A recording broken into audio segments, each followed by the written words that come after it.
Hello students, easy परीक्षा channel पे आपका फिर से स्वागत है। और मेरा नाम मोहित शर्मा है।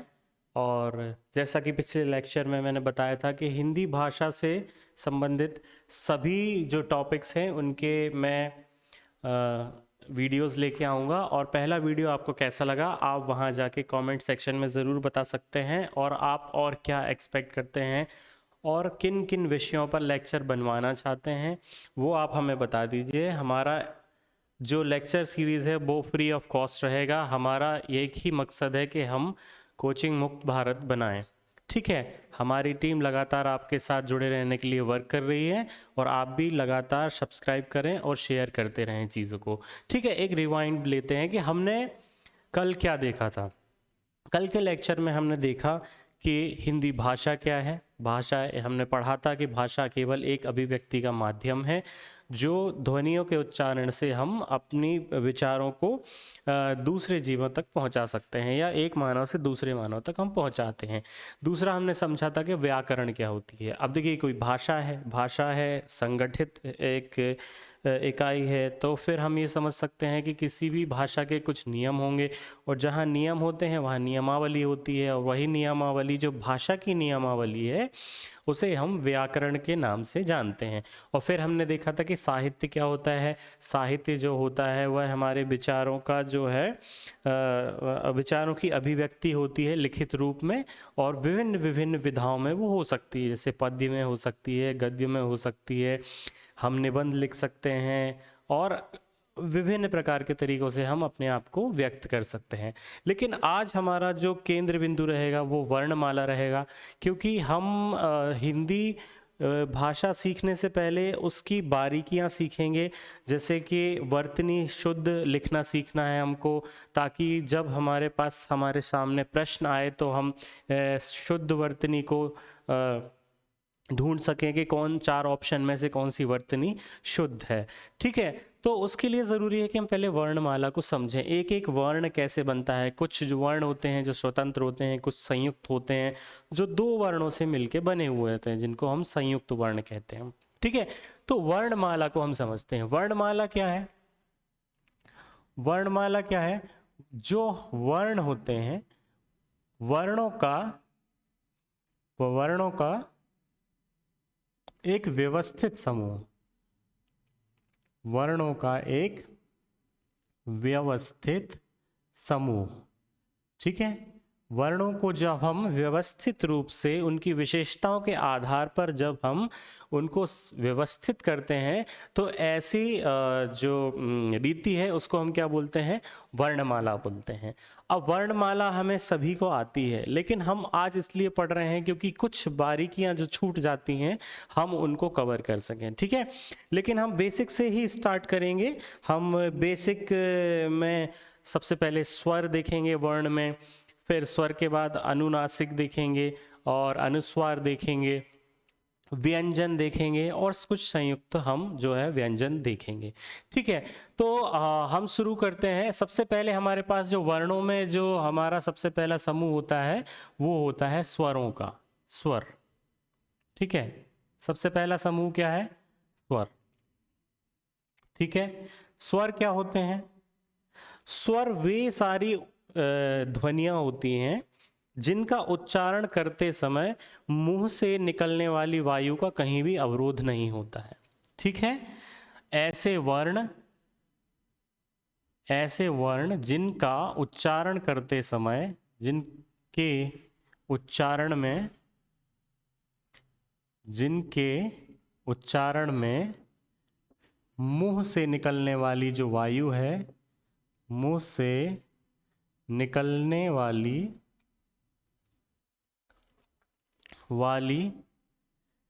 वायु का कहीं भी अवरोध नहीं होता है।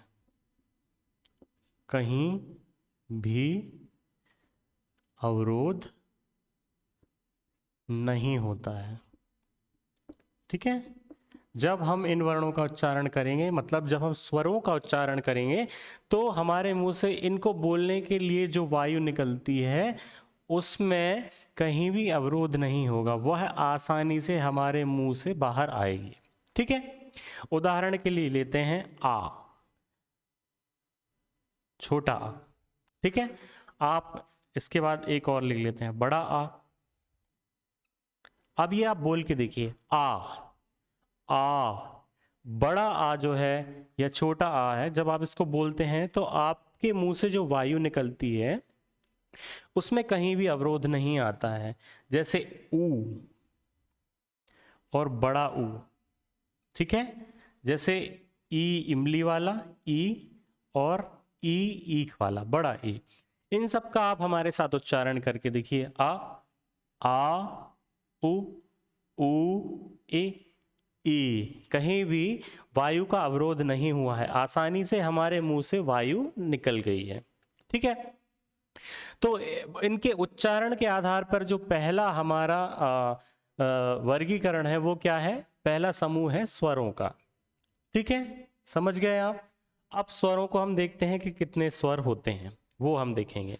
तो आ और उ छोटा ई बड़ा ई और एड़ी का ए और ऐनक वाला आई और ओखली वाला ओ और औरत वाला औ, ठीक है।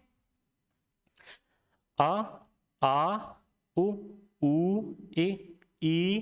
ए आई ओ औ, ठीक है। आप एक चीज का विशेष ध्यान दें कि ऐसा कोई वर्ण नहीं होता है जिसमें एड़ी की ए के ऊपर दो मात्राएं हों, ठीक है। क्यों? क्योंकि एड़ी का ए जो होता है ना, इसकी खुद की एक मात्रा ए होती है, ठीक है। तो इसकी एक खुद की मात्रा ए हो गई और हमने दो और लगा दी तो कितनी मात्राएं हो गई, 3। और ये व्यवस्था तो है नहीं लिपि में, तो ये 3 मात्राएं हो गई और ऐसा कभी हो नहीं सकता। इसलिए ध्यान रखें, ऐसा कोई वर्ण नहीं होता है, इसको आप ध्यान रखें, ठीक है। अच्छा, जो स्वर होते हैं, स्वरों की अपनी मात्राएं होती हैं, ठीक है। स्वरों की अपनी मात्राएं होती हैं, ठीक है। जैसे सबसे पहला ये है कि छोटा जो आ है वह सभी व्यंजनों में पहले से सम्मिलित होता है। जैसे का में आ जुड़ा ही है, तो छोटे आ की कोई भी मात्रा नहीं होती है, वह व्यंजन में उसकी ध्वनि पहले से ही सम्मिलित रहती है, ठीक है। और बड़े आ की मात्रा क्या है, इस तरीके से बड़ा आ, है ना। और ऊ की मात्रा क्या होती है, यहां पे इस तरीके से। और बड़े ऊ की मात्रा कैसे होती है, ऐसे, ठीक है। छोटी ई की मात्रा हमको पता है कि इस तरीके से होती है, बड़ी ई की मात्रा होती है इस तरह से, ठीक है। और ए जो होता है वो होता है एक सिंगल मात्रा के साथ ऊपर, है ना।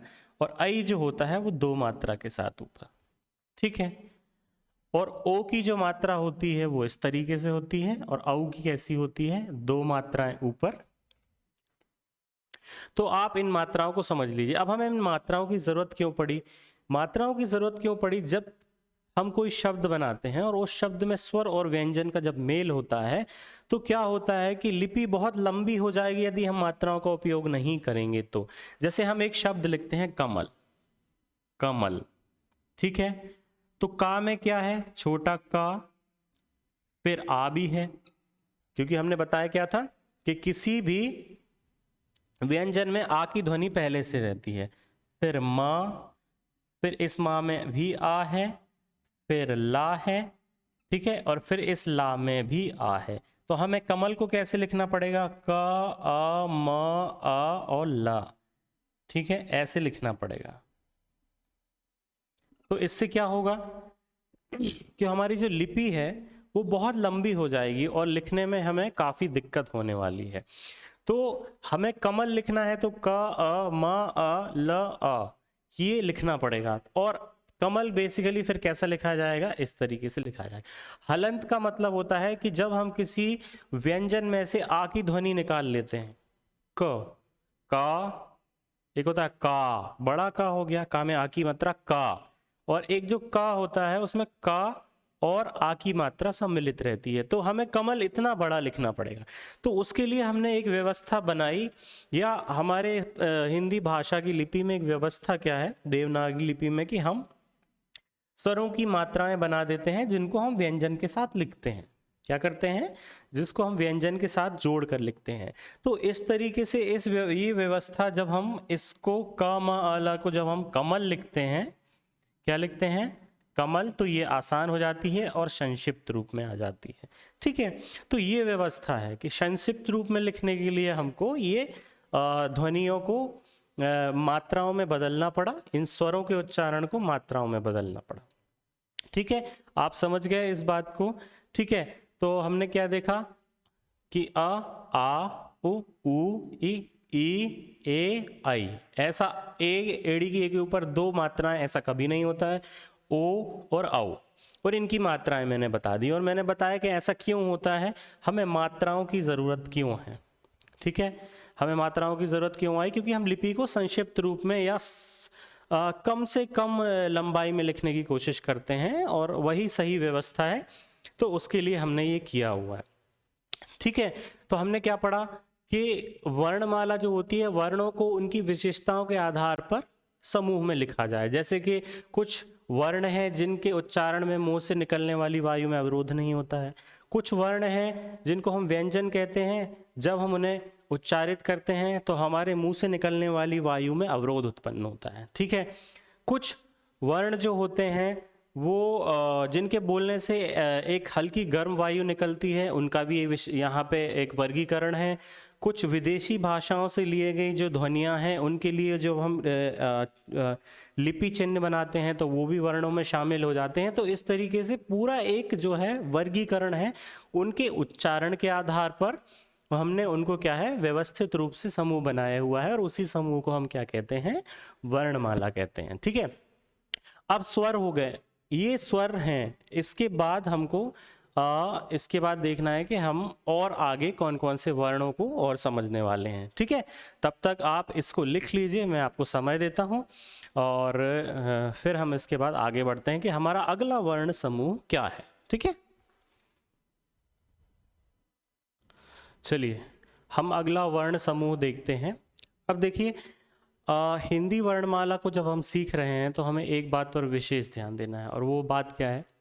वो बात ये है कि आप हमारे साथ जो हम उच्चारण की विधि बताते जा रहे हैं, उस तरीके से जब उसका उच्चारण करते जाएंगे तो आपको समझ में आएगा। जैसे हमने बताया कि जब आप स्वरों का उच्चारण करते हैं तो आपको आपके मुंह से निकलने वाली वायु में अवरोध उत्पन्न नहीं होता है। तो आप बार बार बोल के देखें तो बहुत अच्छे से आपको समझ में आएगा। अगला जो है वो वर्ण समूह है जिसको हम बोलते हैं अनुस्वार। ठीक है, अनुस्वार। अनुस्वार क्या होते हैं? अनुस्वार वो वर्ण होते हैं जिनको बोलने के लिए नासिका का उपयोग होता है, हमारी नासिका का उपयोग होता है, हिमेश रेशमिया जैसा। ठीक है, खैर ये बात जो है विवादित है कि हिमेश रेशमिया नाक से गाता है, पेट से गाता है, गले से गाता है। खैर इस पर हम बात नहीं करेंगे। अनुस्वार वो शब्द होते हैं जिनका उच्चारण जो है वो नासिका से होता है। कहाँ से होता है? नासिका से होता है। और इसका उदाहरण क्या है? अम की बिंदी। ठीक है, कैसे? अम की बिंदी। जैसे गंगा, आप बोलें गंगा, और जब आप गंगा बोलेंगे तो आपकी नासिका का उपयोग होगे। जैसे शांत। ठीक है, जैसे चंदा, चंदा। तो इसमें क्या हो रहा है? किस चीज का उपयोग हो रहा है? आपकी नासिका का उपयोग हो रहा है। ठीक है, और अगला जो वर्ण समूह है उसको बोलते हैं हम अनुनासिक। अनुनासिक। देखिए हम सबके उच्चारण की विधियों के आधार पर ही उनको वर्गीकृत यहाँ पर कर रहे हैं। बिल्कुल ध्यान से चीज़ों को देखते चलिएगा। जहाँ भी आपको कन्फ्यूजन हो आप कमेंट बॉक्स में ज़रूर बताएं, हम अगले वीडियो में उसको रेक्टिफाई ज़रूर करेंगे, उसको सही करने की कोशिश ज़रूर करेंगे। अनुनासिक क्या है? अनुनासिक। अनु का मतलब होता है मुँह। अनु का क्या मतलब होता है? मुँह। ठीक है, और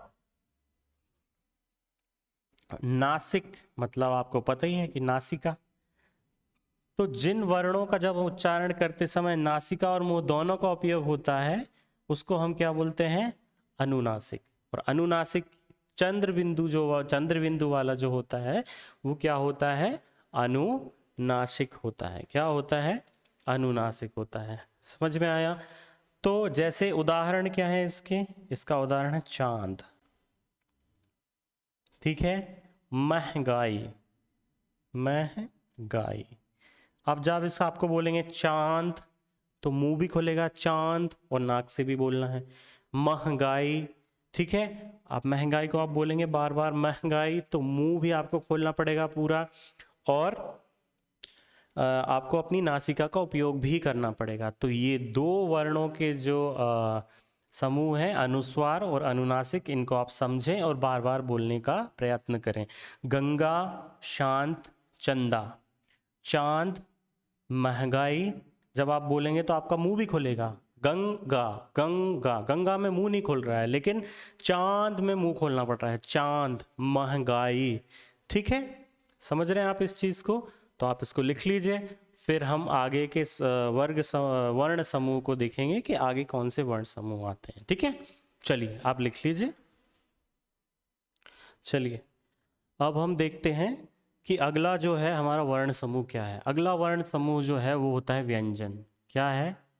व्यंजन, खाने वाला व्यंजन, है ना? व्यंजन मतलब खाने वाला व्यंजन, ऐसा है क्या? नहीं।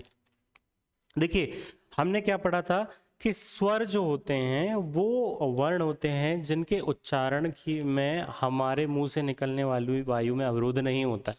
लेकिन व्यंजन वो वर्ण होते हैं जिनके जो जब हम उनका उच्चारण करते हैं, उच्चारण जब हम उनका करते हैं तो वायु में अवरोध होता है। वायु में क्या होता है? अवरोध होता है। वायु कहीं ना कहीं फंस के घुमड़ घुमड़ के बाहर आती है। ठीक है, तो इसका एग्जाम्पल ले लेते हैं। जैसे का, अब बोलो का, कहीं ना कहीं फंसेगी। ग, ठीक है। छ, छ बोलेंगे तो एकदम से सीटी की तरह बहुत तेज गति से आपके मुंह से वायु निकलेगी, जैसे त। ठीक है, और जैसे मान लीजिए था। इन सभी का जब हम उच्चारण कर रहे हैं तो हमारे मुंह से जो वायु निकल रही है उसमें अवरोध उत्पन्न हो रहा है। और उच्चारण में जब व्यंजन की उच्चारण की यही विशेषता है कि वायु में अवरोध जरूर होगा। ठीक है, अब व्यंजनों में मुख्यतः जो व्यंजन है उनका वर्गीकरण जो होता है, सबसे पहले 5 समूहों में है। कैसे? उसका एक 5 समूह है जिसको हम बोलते हैं का समूह, चा समूह, टा समूह, ता समूह और पा समूह। अब ये जो पांचों समूह हैं, इन पांचों समूहों को उनके बोलने और उनके उच्चारण के आधार पर ही हमने एक सेट में रखा है। जैसे का जो हम बोलेंगे, उसको जब हम बोलेंगे तो हम काय से बोलते हैं? कंठ से बोलते हैं, गले से बोलते हैं। तो गले से बोलने वाले, गले से उच्चारित होने वाले सभी वर्णों को हम एक साथ रख लेंगे, तो उसको हम का वर्ण बोलेंगे। जैसे हम का वर्ण में कौन आता है? क, ख, ग, घ और अंग। ठीक है, तो जब हम ये शब्दों का उच्चारण कर रहे हैं जो हमने अभी बोला का वर्ग वाले, तो वो सभी कैसे बोले जाएंगे? कंठ से बोले जाएंगे। इसलिए हमने उनको एक ही श्रेणी में रखा हुआ है। ठीक है, एक ही श्रेणी में हमने क्या हुआ है? रखा हुआ है। तो इसमें क्या है, एक छोटा सा मजेदार इसका एक ट्रिक है, उसको हम कु चू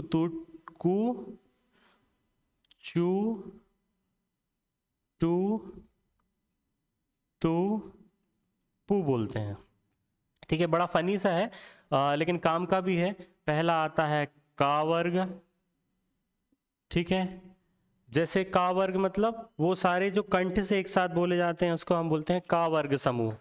ठीक है, दूसरा होता है चा वर्ग। चा वर्ग में वो सारे वर्ण आएंगे जो चा की तरह बोले जाएंगे। टा वर्ग, ठीक है, ऐसे ही ता वर्ग और पा वर्ग। ठीक है, अब हम देखते हैं कि ये कहाँ से बोले जाएंगे और सभी को हम बोल के भी देखेंगे। पहले हम लिख लेते हैं कौन कौन से हैं। का वर्ग में आता है का, ख, ग, घ, अंगा। ठीक है, का, ख, ग, घ, अंगा। ठीक है, कि ये कौन सा है? च, छ, ज, झ, इया। फिर क्या आएगा? ट, ठ, ड, सॉरी, ट, ठ, ड, ड, ढ, और फिर क्या आएगा? फिर आएगा ण। ता में कौन कौन से आएंगे? त, थ, द, ध और न। ता था दा ध न। और पा में क्या है? प, प, ब, भ और मछली का मा। समझ गए? का वर्ग में क, ख, ग, घ, अंग। चा से चा, छा, जा, झा, न। टा से टा, ठा, डा, ढ, ण। ता, था, दा, धा, न। पा, फा, बा, भा, मा। ठीक है, ये हमारे हमने लिख लिए। अब हम ये देखेंगे कि इनका उच्चारण कहाँ से होता है। का वाले सभी वर्णों को आप बोलिए, इनका उच्चारण जो होगा वो होगा कंठ से।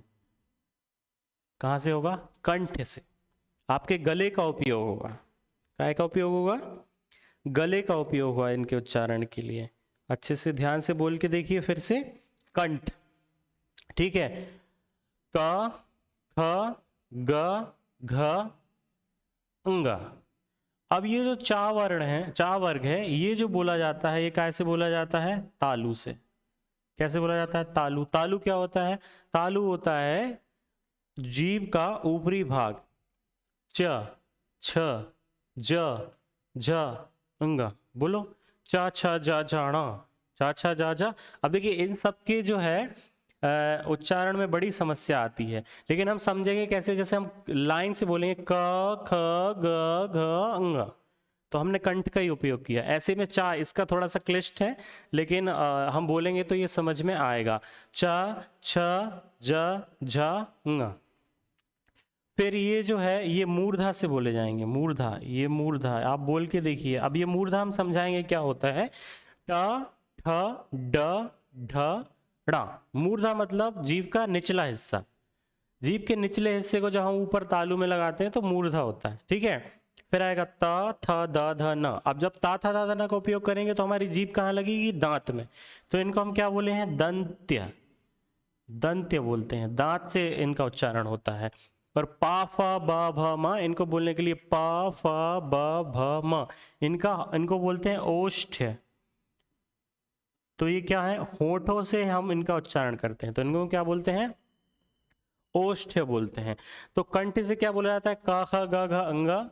और तालु से क्या बोलते हैं? तालु होता है हमारे जीभ, हमारे दांत के ऊपर वाला जो भाग होता है उसको हम तालु बोलते हैं।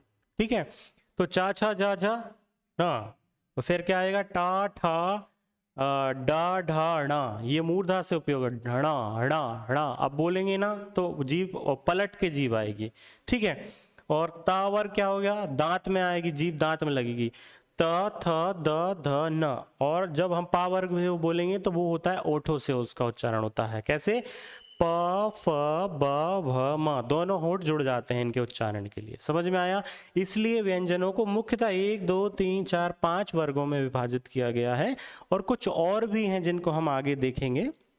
तो इस वीडियो में हम इतना ही देखते हैं, और इसके बाद हम देखेंगे कि और कौन से वर्णमाला में हमारे वर्ण आते हैं। ये जो व्यंजन है ये मुख्यतः कैसे हमने इनको का, च, ट, त, प वर्ग में विभाजित किया है, क्योंकि जब हम का वर्ग के वर्णों का उच्चारण करते हैं तो वो कंठ से, गले से बोले जाते हैं।